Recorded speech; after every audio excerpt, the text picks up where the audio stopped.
Let's see who our fugitive of the week is here in Brevard County.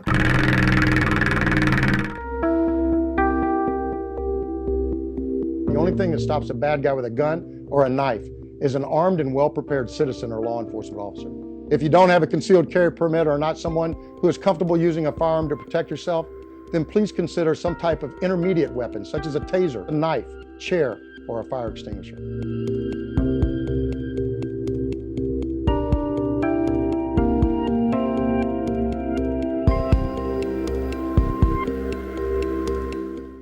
I'm out here fishing for fugitives, and I'm hoping we get a little bite today. I've been out here for about maybe 30 minutes and haven't had much.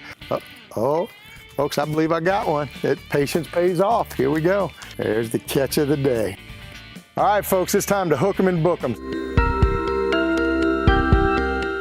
We've got 10 fugitives. All 10 of them have earned the way to the Brevard County Jail, so we're going to ask you to help us get them there. Let's see who our fugitive of the week is here in Brevard County.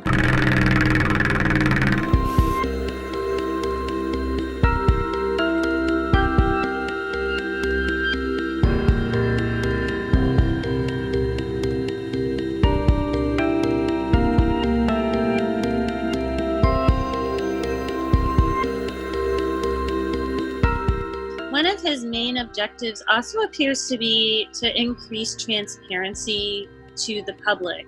Whereas they interviewed the Sheriff Ivey and his quoted goal was put bad guys in jail. Our fugitive unit's gonna know where you're at. They're gonna come get you. They're gonna take you out to Brevard County Jail.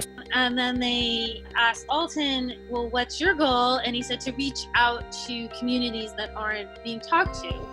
He really has a mind to reform the office in a way such that it promotes honesty and transparency and less sort of showmanship, cops, live PD style policing.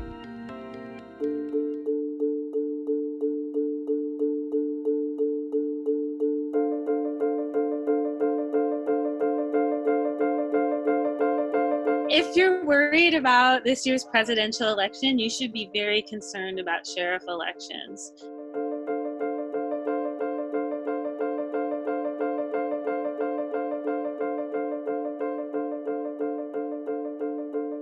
The deportation mechanisms would not operate without the help of local sheriffs. So the vast majority of people sent to ICE detention are sent there from a local jail.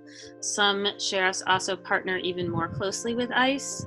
So they essentially deputize some of their deputies to act as ICE agents, which means that those deputies ask questions of people who are already booked.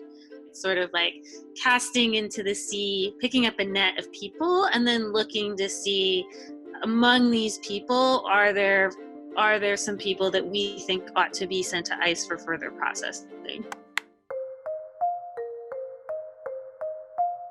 I talked to Donald Trump many times. I know what comes from his heart.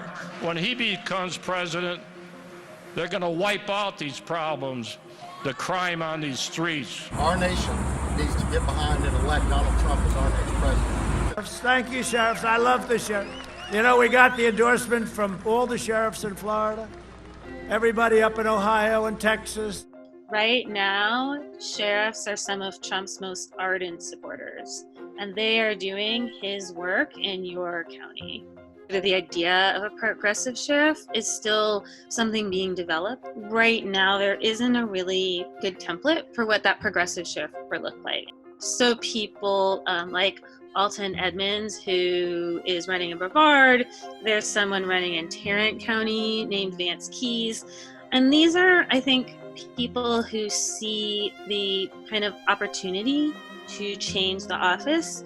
And as a result of the current political moment, you know, the sort of large community demand for reform in policing, the intense racism and punitiveness of the Trump administration and sheriffs associated with that administration, you know, they see the need to do something different.